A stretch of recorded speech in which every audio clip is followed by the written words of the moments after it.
Many parents are not aware that it is possible to reduce ADHD symptoms using only natural strategies. Our next guest has some personal experience in the matter. Joining me now is Dana Kay, CEO and founder of the ADHD Thrive Institute. Good morning, Dana. Hi, thanks so much for having me, Jessica. Oh, it's wonderful to have you in this morning. So talk to us about what ADHD is. We know that it can even affect the entire family as well. Talk to us about that. Yeah, definitely. Look, ADHD, or attention deficit hyperactivity disorder, is one of the most common mental disorders, and there's approximately 6 million children in the USA today that have been diagnosed with it. 2/3 of those children are actually prescribed strong stimulant medication and or behavioural therapy to treat symptoms, but they're not provided any other solutions to managing those symptoms. And it can fall into two camps. So we've got hyperactive impulsive and we've got inattention. So some symptoms that can come with those are things like inability to sit still, emotional dysregulation, hyperactivity, impulsivity, daydreaming, inattention, and different children can have different types of symptoms. When my son was diagnosed at the age of 4, he was put on 3 strong medication, and our whole life was like living on an emotional roller coaster. And when the doctor wanted to prescribe the 4th medication, I thought to myself, there has to be a better way. And so I'm really here today to share with families there is another way. Medication is not the only option, and there are other natural strategies that can help.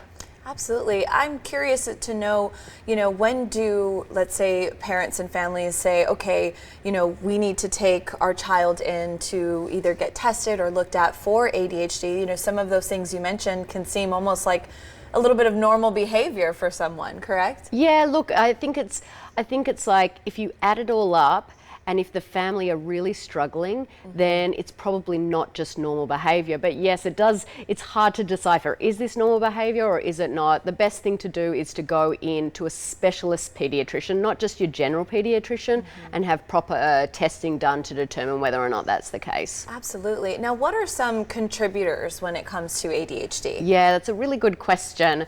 There is some evidence that genetics does play a role, but in my opinion, that is just a small percentage of the children that are diagnosed. I believe that the biggest contributor to ADHD symptoms is inflammation. And I like to use this bit of a funny analogy to explain it. So we've got a trash can here, okay? And in this trash can, we've got all of this metaphorical trash can in our body.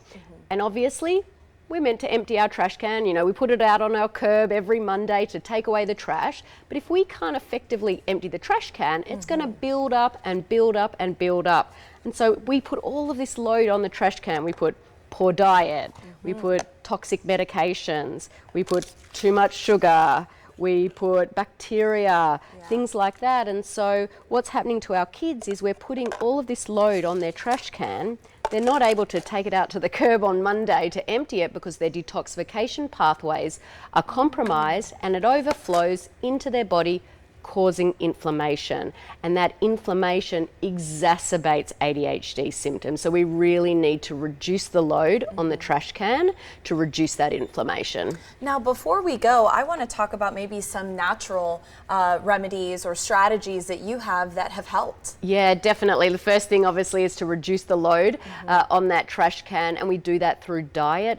Diet is the foundation of everything. If you are building a house and that house doesn't have a strong foundation, it's not going to be very strong. In the same way with our body. So start with diet, reducing the foods that inflame the body, and really feeding the body with whole micronutrient rich fruits and veggies, grass-fed animal protein, healthy fats to feed the brain, lots of spring water to help that detox pathways, and then also do some lab work on that child to see what else could be contributing to that inflammation. And when you've got that information, you can bring in some supplements, tailor the diet further, and help that child thrive. Wow, wonderful. Dana, thank you so much for joining us this morning and giving us having me. Your insight. And I think the visual is very helpful. Thank you very much. And I could go on and on about this topic. Yes, absolutely. To learn more about these natural remedies, head to ADHDThriveInstitute.com.